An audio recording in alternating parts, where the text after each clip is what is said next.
ternyata kewajiban negara memastikan hak kawan-kawan buruh ya kerja terkait mendapatkan pesangon. Pertama itu, kedua mendapatkan program JKP, jaminan kehilangan pekerjaan, dan juga jaminan hari tua JHT. Kita juga mencari para kawan-kawan kawan-kawan yang di PHK ini untuk mendapatkan pekerjaan di wilayah sekitar pabrik bus itu dengan satu, tanpa syarat.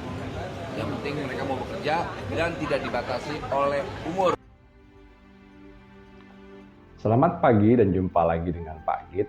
Demikianlah ya teman-teman, kita telah mendengarkan pernyataan dari Wamenaker atau Pak Immanuel Ebenezer yang menyatakan juga akan memberi pekerjaan kepada karyawan-karyawan Sritek yang terkena PHK. Jumlah karyawan Sritek yang terkena PHK ini sekitar 10.669 jiwa. Nah, ini PHK besar-besaran ini di Solo ini. Ya karena perusahaan ini telah dinyatakan pilot kemarin 28 Februari 2025. Itu pernyataannya lain dulu, lain sekarang gitu. Dulu tuh menyatakan, menjamin kalau Sritek ini tidak akan terkena PHK, tidak akan tutup lah gitu. Menjamin juga kalau sampai Sritek ini tutup, jabatannya jadi taruhan. Ya kita lihat sekarang, lain dulu, lain sekarang.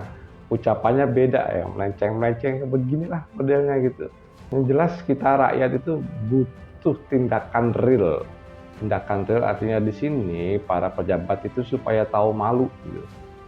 Gimana caranya para pejabat ini supaya tahu malu? Kalau janjinya tidak sesuai, sudah mundur. Seperti di Jepang gitu, kalau mereka pejabat-pejabat di Jepang tuh kalau nggak mampu atau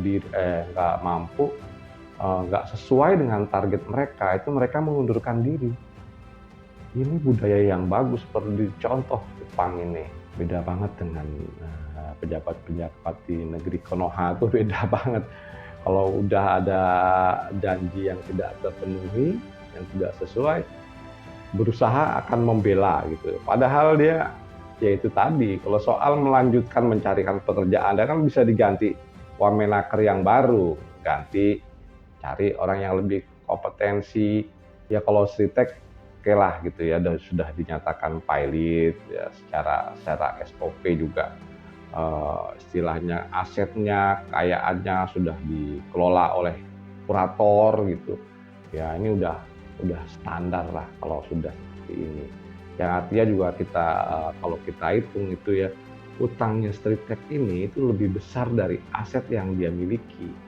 Nah ini udah istilahnya ya udah bisa untuk dinyatakan pilot lah seperti itu. Tapi yang Pak Agit permasalahkan di sini adalah bukan itu ya, bukan permasalahan PHK. Karena PHK ini bukan hanya Sritek aja yang besar-besar di Indonesia. Itu kemarin baru saja Yamaha, sebelum Yamaha juga gerai-gerai KFC itu banyak ya, udah banyak pengangguran sekarang nih. Dan makanya gitu, kalau kemarin ada pernyataan kabur aja dulu, nah Wamenaker nih bilang udah kalau kabur nggak usah balik lagi. Pantesan dia ngomong gitu, kepalanya udah mau pusing ya, kepalanya udah pusing mau pecah gitu, udah mau pecah lihat kondisi tenaga kerja yang banyak nganggur di Indonesia ini. Dan nanti ya kita lihatlah pertumbuhan ekonomi yang pengen dicapai oleh Sri Mulyani itu dari 5,03% dengan trik makan gratis atau rekonstruksi atau penggeseran dana dari bisnis lain itu digeser ke makan gratis. Apakah mampu membangkitkan ekonomi 1,7%, yaitu di angka 5,2%-nya? Nggak usah muluk-muluk lah yang seperti dikatakan Prabowo Gibran tuh, nggak usah muluk-muluk. Kalau Prabowo Gibran kan targetnya di 8% gitu ya, nah, ini udah kayaknya untuk tahun ini 2025 di 6% aja udah bagus menurut Pak Agit, nggak usah 8% lah. Kita kembali ke masalah Ebenezer ya. Ebenezer ini ya katakanlah Pak Agit ya, bukan cuma dia aja yang seperti ini, banyak menteri-menteri yang nggak becus juga ya kalau kita lihat di sini. seperti Budi Ari, tapi Budi Ari posisinya beda gitu loh. Posisinya beda, sekarang kan di sekarang kan di Kementerian Koperasi.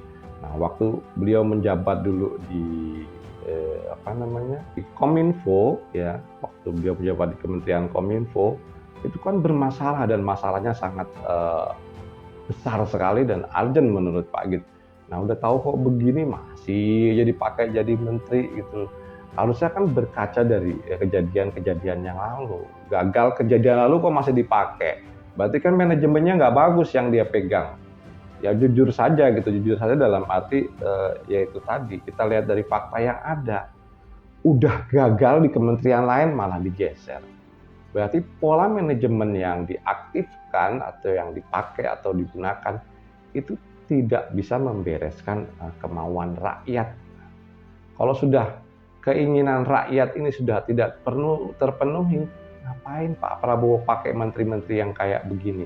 Yang artinya menteri-menteri ini sebetulnya hanya sifatnya politis ya. Ini dulu membantu dia dalam menjadikan presiden, nah, dipakainya secara politis, bukan secara profesionalisme. Andaikan Pak Prabowo memang benar-benar mau menjadikan negeri ini menjadi menteri-menteri yang profesionalisme, mungkin hasilnya akan beda ya. Dulu pernah Pak Git ungkap ya, dulu pernah terjadi itu di 2014 itu Pak Jokowi itu memilih Susi ya, itu profesional menurut Pak Git ya. Kemudian Jonan itu profesional. Tapi orang-orang yang profesional 2019 itu diganti dengan orang-orang yang sifatnya politis ya. Ini yang membuat terhambatnya kemajuan Indonesia. Salah satu faktor yang membuat terhambatnya kemajuan Indonesia ya ini. Karena keprofesionalitasan itu tidak digunakan dengan maksimal. Jadi teman-teman, kita ambil kesimpulan dalam hal ini yang pertama yaitu mana itu janji si Immanuel. Janji Immanuel ini kalau Pak Git bilang ya hanya omon-omon ya, teman-teman mungkin 90% setujulah dengan Pak Git harusnya gitu, karena yang dia ucapkan tidak sesuai dengan yang dia nyatakan hari ini. Dulu mengucapkan janji akan mundur, tidak sitep dijamin tidak tutup, sekarang tutup. Dia juga tidak mundur.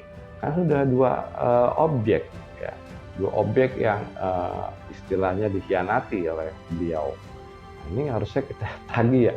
Pak Git yakin kok ini, bukan Pak Git atau channel Pak Git aja yang istilahnya menuntut supaya Immanuel ini mundur secara kesadaran diri. Karena ini adalah pernyataan beliau sendiri pada saat itu. Pak Git yakin bukan konten Pak Git aja yang berirama seperti ini.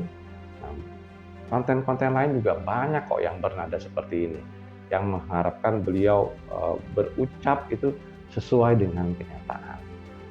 Yang kedua, jika model menterinya seperti ini semua ya tidak mau mengucap, tidak mau memberikan fakta sesuai realita, ya seperti contoh tadi Budi Ari, Pak Git ambil satu contoh aja gitu, nggak ngambil contoh yang lain, ntar kebanyakan udah ambil satu-satu gitu ya. Nah, kayak gini ya kapan majunya Indonesia, yang artinya keprofesionalan itu yang diambil oleh para presiden ya. Pak Git senggol di sini yang dua presiden aja lah, Pak Jokowi dan Pak Prabowo, ya percuma. Artinya percuma, sudah dilihat ya seperti Bu Susi, kemudian Pak Jonan itu bagus nggak dipakai, yang dipakai orang-orang politik. Kemudian Pak Prabowo ya di sini udah kelihatan ya, itu Budi Ari nggak beres di sana masih dipakai lagi di sini. Yang terbukti ya pola manajemennya itu tidak baik.